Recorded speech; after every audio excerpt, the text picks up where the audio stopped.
이제 류마티스 관절염이 다른 장기 쪽으로 침범이 될 수도 있지만 눈 쪽으로도 저희가 침범이 될 수가 있습니다. 안구 쪽으로도 염증이 생길 수가 있는데 그런 것들 중에서 복막염이라는 또 염증이 생기게 되면 그런 경우에 또 혈관 염증이 잘 생기게 됩니다.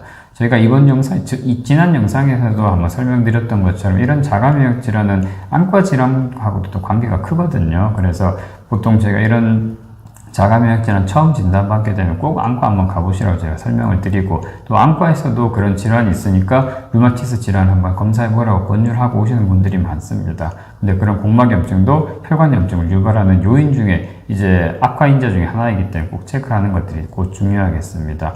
또 이제 말씀드린 것처럼 피부 쪽으로는 말씀드린 류마티스 결절 같은 게 생기면서 또 그런 것들이 튀어나오고 육안적으로도 문제가 되지만 그런 것들이 관절 주변에 염증을 유발하면서 관절 손상을 더 커지게 하는 경우가 있을 수가 있고요. 그렇기 때문에 문제가 되죠.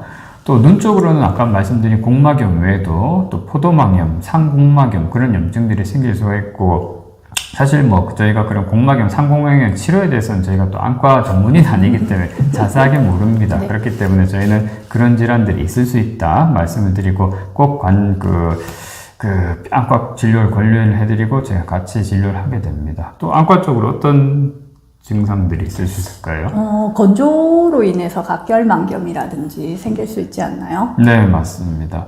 또 이제 류마티스 관절염이 있으신 분들이 다 생기는 건 아니지만 그 쇼그렌 증후군이 같이 동반될 수 있거든요. 저희가 또 이전 영상에서도 몇 번 설명드린 것처럼 쇼그렌 증후군도 이제 자가면역 질환의 일종인데, 이제 가장 흔한 건 눈이 많이 건조하고 입이 많이 건조한 병이죠. 이런 쇼그렌 증후군이 류마티스 관절염이 있으신 분들이 뭐 통계에 따라 다르지만 10%에서 30% 정도, 10분 중에 한 두세 번 정도는 같이 동반될 수가 있거든요.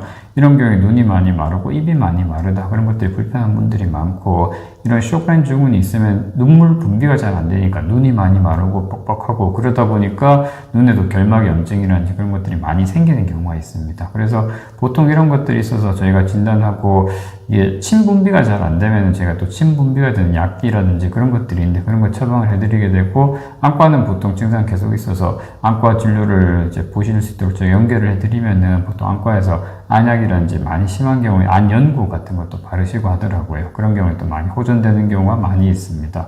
또 이제 폐 쪽으로도 또 문제가 생길 그렇죠. 수가 있겠죠. 폐나 심장으로도 증상이 갈 수 있잖아요. 네, 그렇죠. 류마티스 폐질환 같은 경우에는 보통 이제 또 류마티스 관절염이 있을 때 폐 쪽으로, 호기내과 쪽으로도 문제가 유발되는 경우들이 많이 있습니다. 기본적으로 호기 생기는 경우가 또 다 그런 건 아니겠지만 류마티스 결절 같은 것들이 폐에 침범되는 경우가 있을 수가 있고, 흉막 쪽에도 생길 수 있잖아요. 그렇죠. 그 폐를 싸고 있는 흉막 쪽으로도 결절이 생기면서 문제가 있어서 나중에 저희가 그걸 또 확실하게 감별하기 위해서 흉부외과 같은 데 의뢰를 들어서 조직 검사를 하는 경우도 있을 수가 있고요.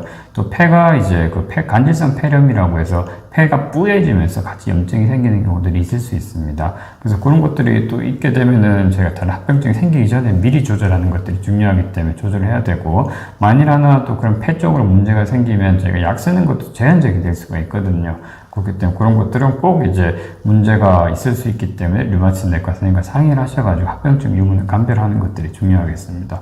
하신 것처럼 심장에도 이제 염증이 또 유발될 수가 있죠. 심근염이 생길 수 있잖아요. 그렇죠. 심근염, 심막염. 그렇죠. 그런 것도 막 쪽으로 생기는 심막염도 생길 수 있고. 심장을 싸고 있는 막 쪽으로 생길 수 있고, 근육 자체에 문제가 생긴 심근염증도 생길 수 있고, 둘 다 문제가 생길 수가 있습니다.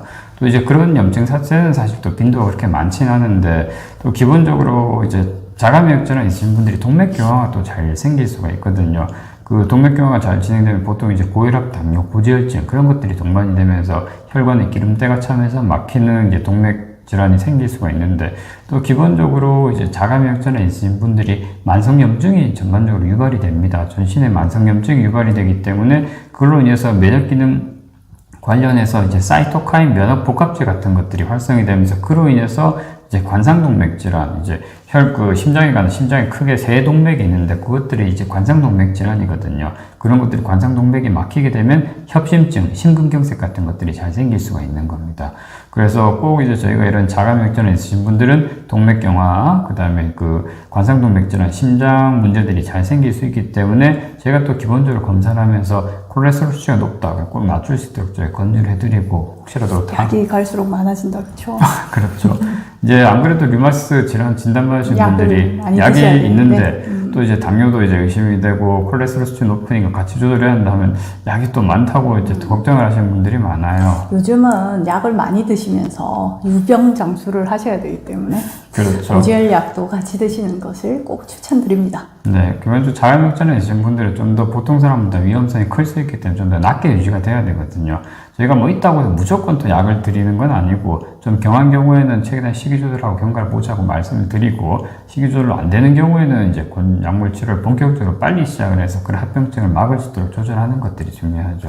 생각해보면 왜 통풍 있으시는 분들도 이게 뭐 통풍이 시기 때문에 오는 경우도 있고 하는데 통풍이 대사성 질환이니까 같이 고지혈증이 동반된 경우가 많잖아요. 그래서 저희 환자분들 보면 통풍 환자분도 그렇고 뭐 관절 류마티스 질환 환자분들도 그렇고 고지혈증이 같이 나간 고지혈증 약을 같이 쓰는 경우가 굉장히 많은 것 같아요. 네, 그렇죠. 그래서 사실 고지혈증 약 같은 경우에 종류가 또 몇 가지가 있겠지만 보통 많이 스타틴 같은 경우에는 물론 이제 약에 대한 부작용도 있을 수 있겠지만 또 이제 약의 효능이 굉장히 좋기 때문에 또 순환기내과 선생님들께서는 적극적으로 이제 콜레스테롤 낮추는 게 좋다. 혈관 보약이라는 말을 들었습니다. 네, 그렇죠. 딴 보약 먹지 말고 이 스타틴 하나만 먹으면 이제 보약이 된다. 그렇게 순환기내과, 심장내과 선생님께서 말씀 많이 하시는데 그런 것들도 뭐 필요가 없는 경우에는 괜찮고 뭐 식이 조절해서 잘 떨어지는 경우에는 괜찮겠지만 이제 불안정한 경우에는 빨리 약을 조절해서 최대한 낮출 수 있도록 조절하는 것들이 또 중요하겠습니다.